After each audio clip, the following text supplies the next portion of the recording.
प्रदेश, Kaushambi gram सभा जुगराजपुर।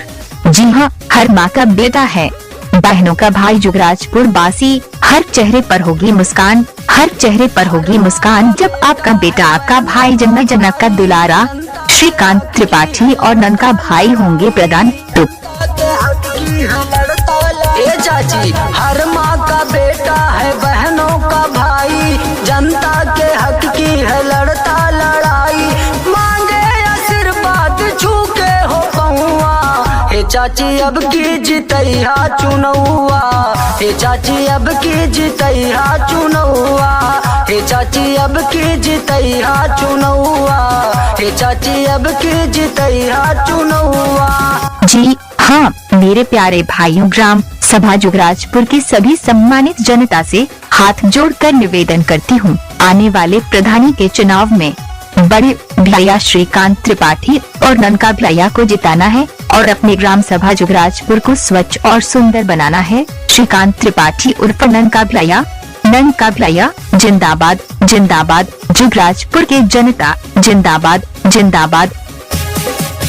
सबके आशीर्वाद पाई, बन के प्रधान गौवा में आई, बन के प्रधान गौवा में आई। सबके आशीर्वाद पाई, बन के प्रधान गौवा में आई। करबै विकास चमक जाई गौवा, हे चाची अब की जितैया चुनौआ, हे चाची अब की जितैया चुनौआ, हे चाची अब की जितैया चुनौआ। परिवर्तन का इरादा है, विकास करेंगे वादा है, जन जन का यही पुकार। श्रीकांत त्रिपाठी उर्फ ननका भैया अब की बार तो जी हाँ, भूल न जाना, याद रखना, आने वाले प्रधानी के चुनाव में बूथ पर जाकर जम के मोहर लगाना है और अपने बेटे, अपने भाई, अपने चहेते और बड़े भैया श्रीकांत त्रिपाठी उर्फ ननका भैया को जिताना है। हम सतवानी भाई, कौनो आफत पड़े दौड़ाया, सुख दुख में हम सतवानी भाई।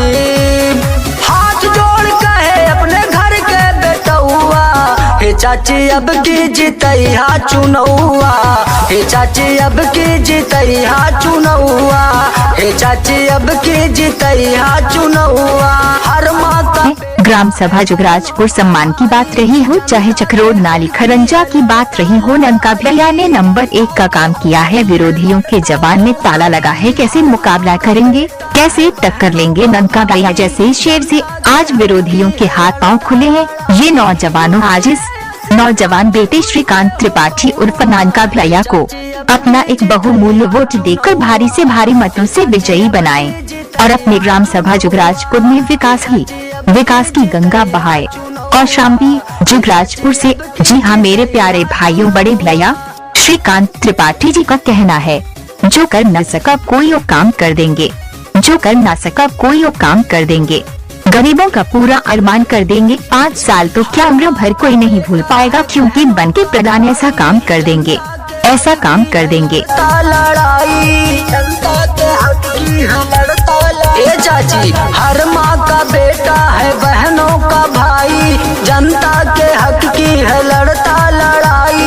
मांगे आशीर्वाद छू के हो पहुआ, हे चाची अब की जितैया चुनौआ। जी हाँ मित्रों, माताओं, बहनों, भाइयों, आने वाले प्रधानी के चुनाव में कोई भूल चूक नहीं होने देना है और अपने भैया श्रीकांत त्रिपाठी उर्फ ननका भैया को भारी से भारी मतों से विजयी बनाना है और अपने ग्राम सभा जुगराजपुर में विकास की गंगा बहाना है, विकास की गंगा बहाना है। परिंदों को मंजिल मिले यकीनन फैला हुआ उनके पर बोलते हैं, अक्सर वो लोग खामोश होते हैं, जमाने में जिनके हुनर बोलते हैं, जमाने में जिनके हुनर बोलते हैं। नेता नहीं बेटा चाहिए। ग्राम सभा जुगराजपुर से प्रधान प्रत्याशी श्रीकांत त्रिपाठी और ननका भैया को भारी से भारी मतों से जीताना है और अपने ग्राम सभा जुगराजपुर में विकास की गंगा बहाना है।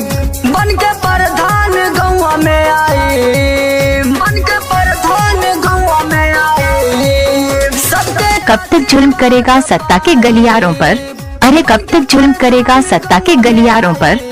और गली गली पर गूंज रही है ननका भैया के नारों से, ननका भैया जिंदाबाद जिंदाबाद, ननका भैया जिंदाबाद जिंदाबाद।